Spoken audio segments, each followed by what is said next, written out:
Your person is not okay without you. Someone is hiding the truth. Okay, this is Marcus Aurelius, Book 1. From my grandfather, Verus, I learned good morals and the government of my temper. From the reputation and remembrance of my father, modesty and a manly character. From my mother, piety and beneficence, and abstinence, not only from evil deeds, but even from evil thoughts, and further, simplicity in my way of living, far removed from the habits of the rich. from my great-grandfather not to have frequented public schools, and to have had good teachers at home, and to know that on such things a man should spend liberally. From my governor to be neither of the green nor of the blue party at the games and the circus, nor partisan either of the Palmularius or the Scutarius at the gladiators' fights. From him, too, I learned endurance of labor, and to want little,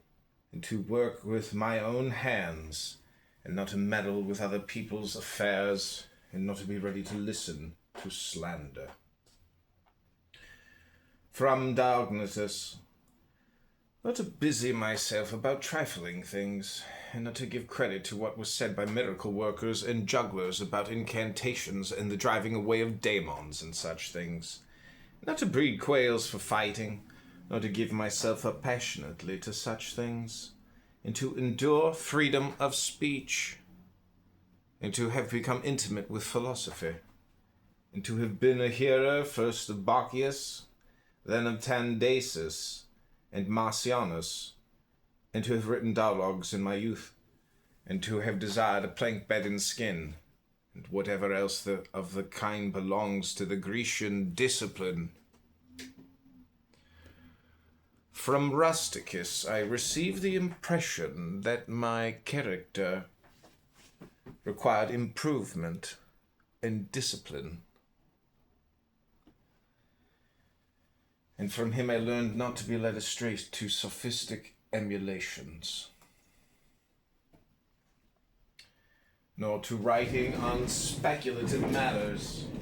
nor to delivering little hortatory orations, nor to showing myself off as a man who practices much discipline, or does benevolent acts in order to make a display, and to abstain from rhetoric and poetry and fine writing, and not to walk about in the house in my outdoor dress, nor to do other things of the kind, and to write my letters with simplicity, like the letter which Rusticus wrote from Sinuessa to my mother, or with respect to those who have offended me by words,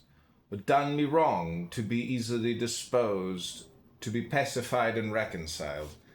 as soon as they have shown a readiness to be reconciled, and to read carefully, and not to be satisfied with a superficial understanding of a book, nor hastily to give my assent to those who talk overmuch. And I am indebted to him for being acquainted with the discourses of Epictetus, which he communicated to me out of his own collection. From Apollonius I learned freedom of will and undeviating steadiness of purpose, and to look to nothing else, not even for a moment, except to reason, and to be always the same in sharp pains, on the occasion of the loss of a child, and in long illness, and to see clearly in a living example that the same man can be both resolute in yielding, and not peevish in giving his instruction, and to have had before my eyes a man who clearly considered his experience and his skill in expounding philosophical principles as the smallest of his merits. And from him I learned how to receive from friends what are esteemed favors, without being either humbled by them or letting them pass unnoticed.